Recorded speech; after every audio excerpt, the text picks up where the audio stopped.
who see APC, he not go where you lay. In fact, na 2 leg, na they pain am. If you know they find the set of people where they spread fake news, na APC government. In fact, a tatafo, ni a tatafo, not be ye. All the gossip where they gossip, no one they get head. How do you just say because the Tinubu go UAE, talk to the president, then they can't discuss about the lifting up the ban. Then the next thing, my your jump come on. No, you ain't no say Tinubu don't finally don't resolve the ban where they put for Nigeria. Say so people can travel to UAE. Those one ain't wrong come out to. In fact, in UAE wrong come out to say them and Tinubu not discuss any matter like that. Can you imagine the level of disgrace? As if the forgery certificate is not enough. This one can see Zolowella there again. What a shame, my people. Hey, now what? As this one can see Bolo for. Remember that former video where I do say former president Obasanjo tell the rulers, Yoruba rulers, when they stand up, may they greet. That story, in fact, hey, it don't catch fire. Olusegun Obasanjo don't they collect woto for this matter where he do so. As we they talk, they say the gods are angry. Say right now, the gods need fowl, they need turkey, they need goat, they need pepeye. Say make it can't deliver. Otherwise, hey, they say the abomination where it cause so. If it can they cause a different sickness to come the happen for the land as it be those days. They say in fact and they need them make it can provide all these items, alligator pepper, then you can say walk around market naked. Hey my people.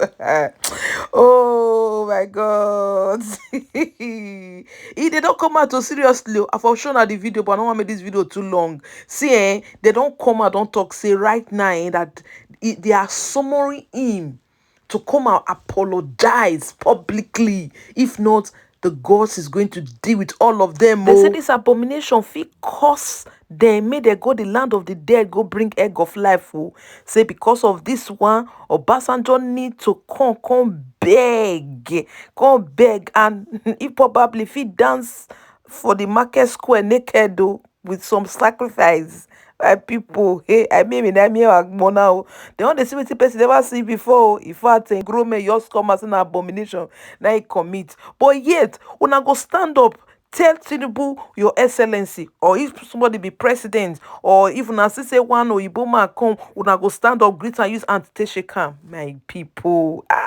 Where will they waka they go? Me, I don't understand though. So when somebody is not in royalty, or when the person not the one big post, then the royalty is higher. But then when the person is in a big post, then the royalty is lower. Then the person who did the big post is higher. Adibisi Olusegun Obasanjo was the president, or still is an active president now. Anything way he talk now, not go summarize. But because he's no longer a president now, una they attack him. See this life, now turn by turn, no, everybody go receive woto. As this one constantly bolofua, hey, our main man, where they attack our president Tinubu, he doesn't come out to give Tinubu tutu woto. In fact, give him he say everything way Tinubu they do, he not believe anyone. In fact, he say this man, the man a crook. I'm not gonna hear the video. I go play for Namukuna here, my people. It's our country, Nigeria. It is well, Corrupt elements go. Tinubu is a dog-eared and ragged example of a particular lack of quality.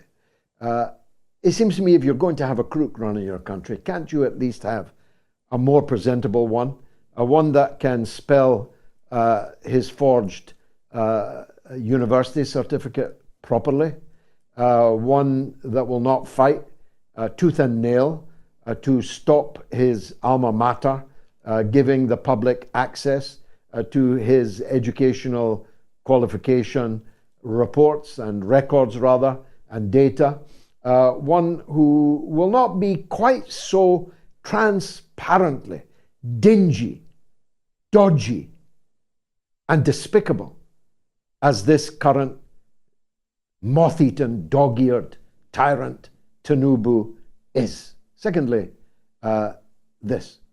I have been, in one way or another, gently and crudely threatened and browbeaten to give up my commentary on Nigerian politics by people whom I can only conclude have never heard of me before, know nothing about me, know nothing about my political life of over 50 years, because if they did know anything about me, they would know that the surest way to keep me going in a political campaign is to threaten me in order to get me to give it up. That doesn't work with me. Quite the opposite, Joan. When people threaten me, implicitly or explicitly, that just makes me the more determined to get to the bottom of what has been going on in Nigeria. Tinubu and gang, please no. Starting with the United Arab Emirates has contradicted claims by the Nigerian government that it is yet to lift a year-long visa ban on Nigerian travelers. An official from the Gulf states told CNN that there are no changes on the Nigeria-UAE travel so far. The source asked not to be named because he is not authorized to speak to the media. The UAE said in a notice last October that it will no longer issue visas to citizens from Nigeria and 19 other African nations. It did not provide further details, and obtaining a 30-day tourist visa was relatively easy until the UAE abruptly stopped issuing the visas to Nigerian nationals. Flights between both countries were stopped last year after Dubai's Emirates Airlines suspended its operations in Nigeria, citing trapped revenues.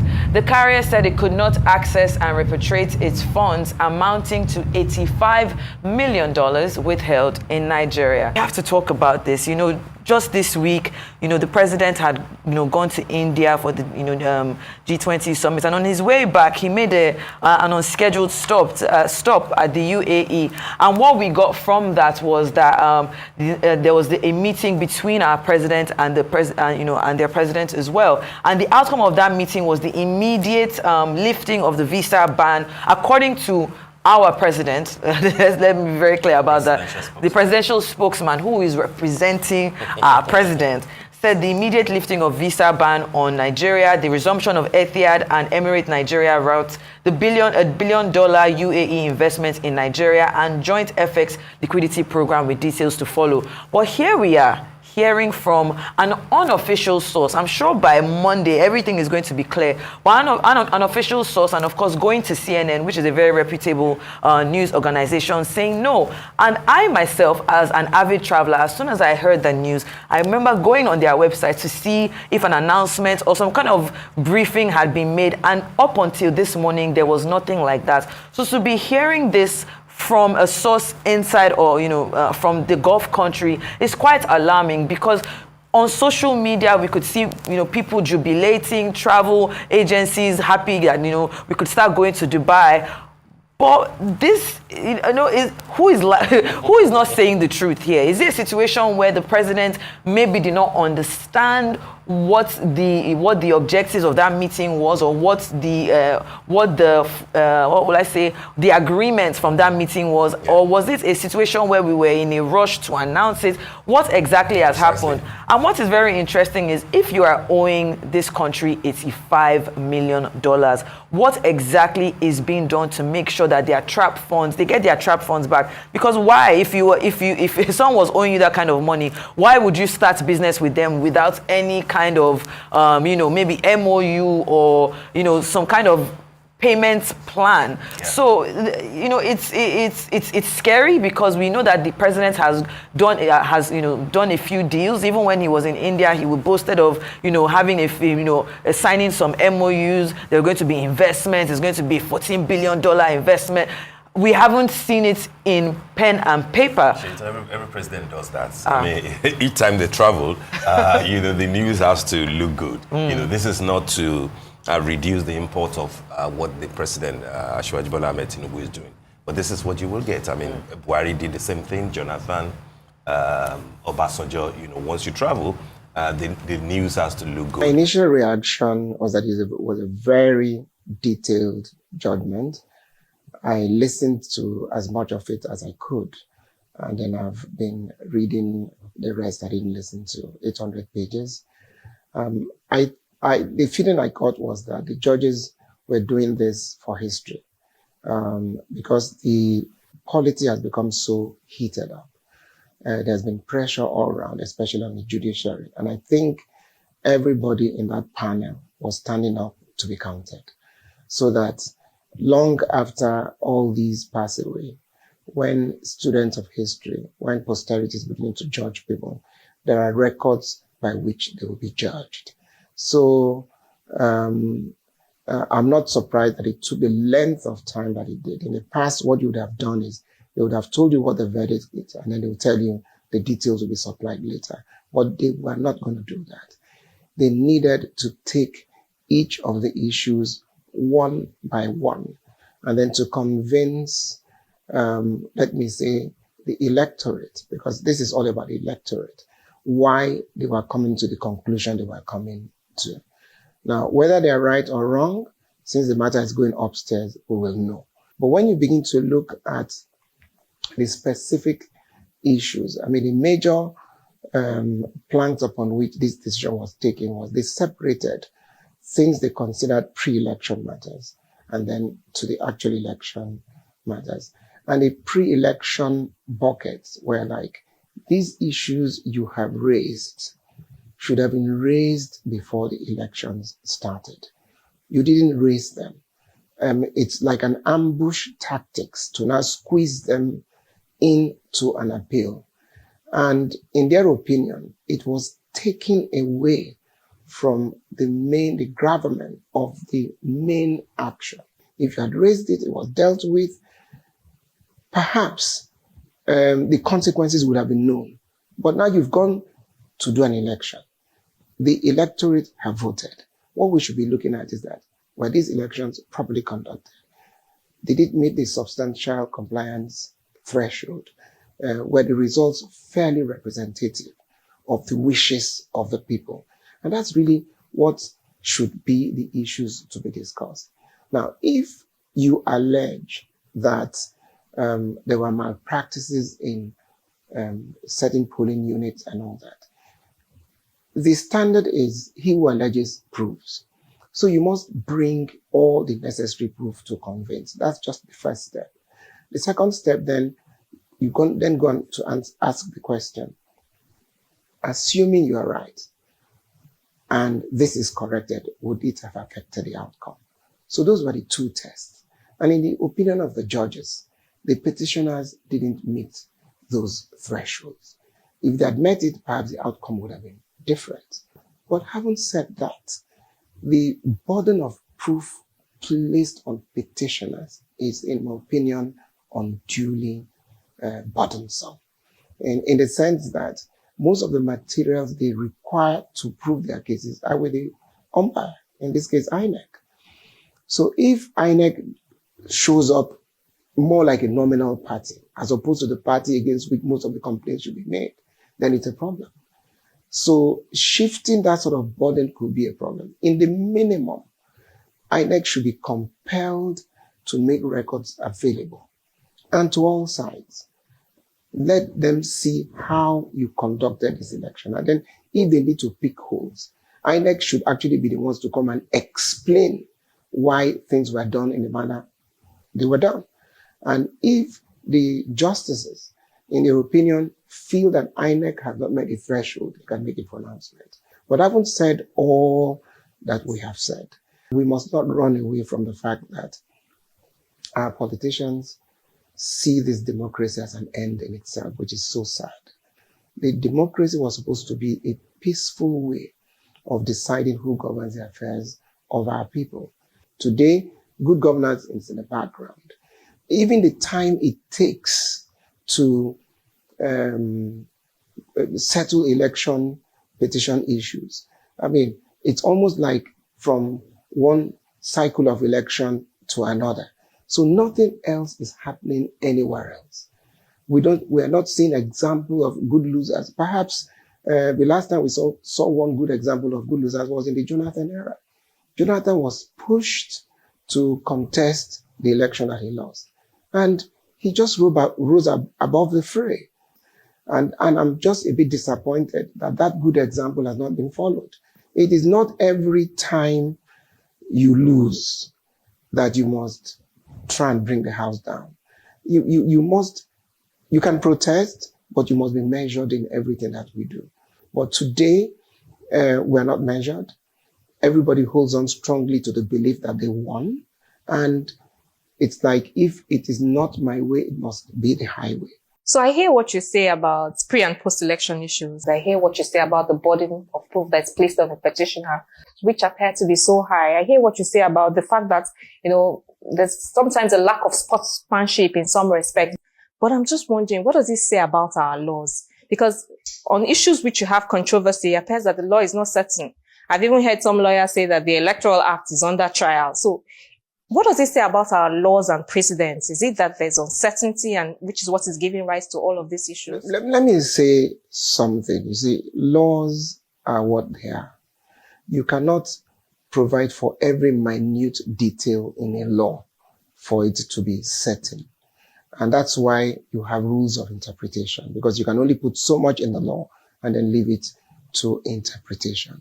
So in the end, it comes to the people who run these laws. The Electoral Act was amended after so much cry. Let's start with the electronic transfer, uploading, and all whatnot. And people assumed that that had been taken care of. Now, from this judgment, some people are claiming that that electoral amendment comes to naught. It's a major setback. But if you look at the wordings, it only just requires, and INEC has to have a discretion. And the reason they must have a discretion is that electronic gadgets can fail you. You can use the BVAS for your accreditation. You can do your IRF for uploading and go. Collation is a totally different matter. For me, what matters is that if what you've collated, whether you collated manually, conflicts with what is stored electronically, if you provide that clear evidence, I'm sure the judges will overrule it. But if you merely allege that because that uploading was not done for whatever reason, I'm not justifying it, that it now meant there has been such fundamental breach, cancel everything, make a rerun, that would be an overstretch. Because quarrels, disagreements must end. If you look at the spread, let's even be logical. Between the PDP and the LP, as we've seen now, if they had actually been one party, they would have won this election hands down. So does that not count for something? So why isn't somebody realizing that that split weakened them? And then suddenly the person who had the most votes out of the three of them becomes the bad guy. This is just broad logical thinking. And then why do you then assume that all those who voted for the current president, their opinions also don't matter? I think the admonition here is that we must all be measured. On the subject of Abuja, what the law said that Abuja should be treated as though it were a state. Abuja is not a state, but it should be treated as though it were a state for certain purposes. And for the purpose of the elections, when you are counting the spread of votes, you must include Abuja as though it were a state. But because it is not a state, the law had to say 36 states and Abuja. If anything else, it was to emphasize the fact that it is not a state, but should be treated as a state for this purpose. In other words, whoever resides in Abuja's electoral vote should not be superior to those of us in Lagos or Kaduna or wherever it is. Anything else is an absurd conclusion. Otherwise, like somebody said, we'll all move to Abuja. Another thing which you have alluded to is the pressure, which our judiciary came under with this elections, and what some commentators have described as intimidation by politicians and their supporters. How do you think that our judges and the justices can be protected, from some of this undue ridicule that we saw with these elections, even on social media? You see, because I know so many judges, because I'm on the body of benches and we interact with them, you cannot but feel sorry for them. They don't have a voice of their own. And at times, the people who should stand up to defend them keep quiet in the face of what I call the unfair bludgeoning of our judiciary. These are people, they didn't originate these quarrels. You mess up, you come to them. They act upon the evidence before them. It doesn't meet with what you expect. You start throwing dirt at them. I think it's very unfortunate. And in doing so, we forget that we're denigrating a vital institution in a democratic setting. And the way you read, like you said, in some of these social media, it's almost as if it's a basket case. All judges. I mean, there are a few bad eggs. But like they say, one bad apple doesn't spoil the whole bunch. You must respect that institution. And it is even more damning when it's members of our profession who should know better. We know ways where we can criticize judges. We know the ways they can be disciplined. But to sacrifice them the way we are doing, who are we hurting? Today, as I speak to you, because my background is essentially business law, investments are suffering. And that's simply because when there is a dispute and you need to adjudicate, most of your judges are election tribunals. And like I told you, it's almost like a full election to election cycle. So business disputes are at bay. Elections don't bring money. What brings money are investments. So that's why I said it's almost as if we've lost our direction with regard to this democracy. Democracy is almost like an end in itself. Anytime you turn on the television, you open your social media, is election. I like robust conversations, don't get me wrong. But there's a time and season for everything. You finish, you put the election season behind you, you begin to see how you can attract investments. Today, things are so bad. When the president travels out and is attracting investments, you read, you just depend on what platform you're reading. He's being denigrated. There isn't an effort to say, oh, well done, and all that. So is election an end in itself? Shouldn't we get to that point where we begin to fix the economy? We are all actors in this country. We'll come and go. We play our roles and go. The country would outlive us. But to behave as if it is not my way, the system should come down, I condemn it completely. Finally, let's round up talking about agenda setting for the Attorney General of the Federation, the AGF, and even the future of legal practice. Yeah, I'm glad we're talking about this because these are the things we should be looking at. First and foremost, the admonition, and the AG himself got it, is enthronement of the rule of law, because it's the fulcrum upon which a democracy thrives. Once you are certain that upon the happening of certain events, this is what will be the result, it creates the stability in a system. So the rule of law, so you must keep to that promise to enthrone the rule of law. And then the benefit of enthroning the rule of law is that it will attract business. We must continue to do our continuing legal education. There is a lot happening within the global investment community. Free trade zones are taking over. We've signed up to the African Continental Free Trade Zone. Various ancillary agreements are being signed. What are we lawyers doing about it? And there are these massive opportunities. At the last NBA conference, I spoke on what they need for lawyers, African Continental Free Trade Area. Because as Nigeria enters into most of these bilateral or multilateral agreements to open up our borders, if we lawyers don't take advantage of it, we will be history. So these are the sort of things we should be doing. We should support the Attorney General. Now, the other agenda, there's so much agenda to set for him, but one of the things I want to look at adults is foreign judgments against Nigeria. First of all, I think he should actually go and get a proper register, because that thing appears to be a huge racket. And it places a burden on our revenue as a country, because there are so many judgments just sitting and waiting to be enforced. How they were obtained, how they were defended, the P&ID just came to light because of the incidents that attended to it. There's so many more hidden P&IDs. I think he should do an audit.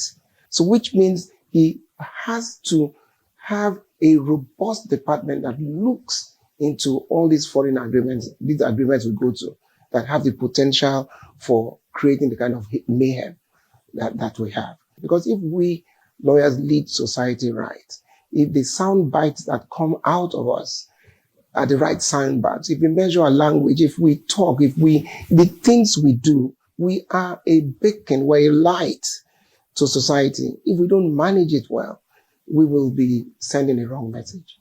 This is Bod TV Bod. In case the first time you come here, please don't forget to subscribe and hit that notification bell for more uploads.